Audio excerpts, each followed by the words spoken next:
ข่าวเจ้าสิแต่งงานใจน้องเหมือนถูกประหารสะท้านเมื่อได้หูข่าวห่างกันเพียงเดือนอายบ่เตือนบ่หูเรื่องราวฮักที่มีกับน้องต้องเฝ้าเมื่ออายเลือกเขาผู้มาทีหลังอกน้องเพพัง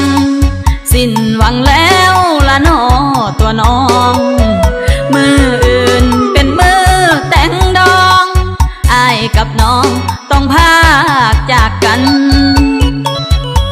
บัดเสิร์นอายให้เสียบแทงใจตัดความสัมพันธ์มันจบแล้วหากเขาต้องการคนหูทั่วบ้านแท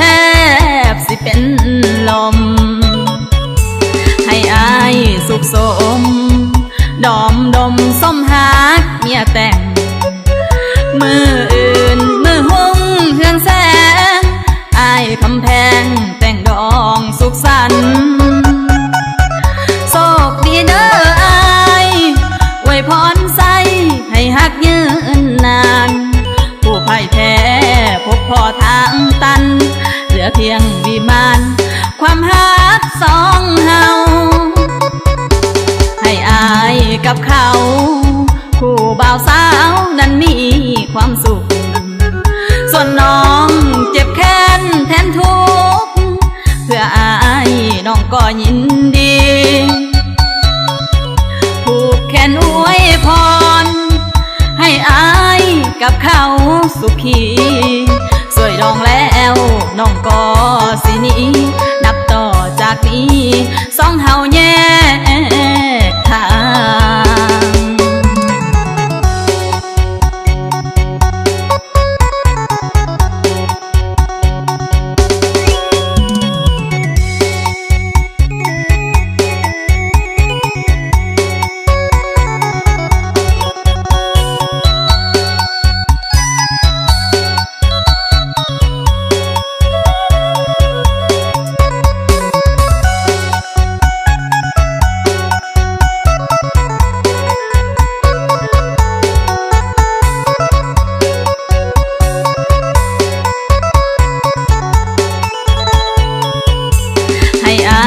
สุขสม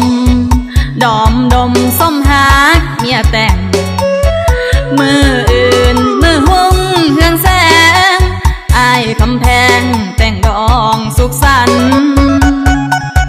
โชคดีเด้ออายอวยพรใส่ให้หักยืนนานผู้พ่ายแพ้พบพ่อทางตันเหลือเพียงวิมานความหักสองเฮาให้อายกับเขาคู่บ่าวสาวนั้นมีความสุขส่วนน้องเจ็บแค้นแทนทุกข์เพื่ออายน้องก็ยินดี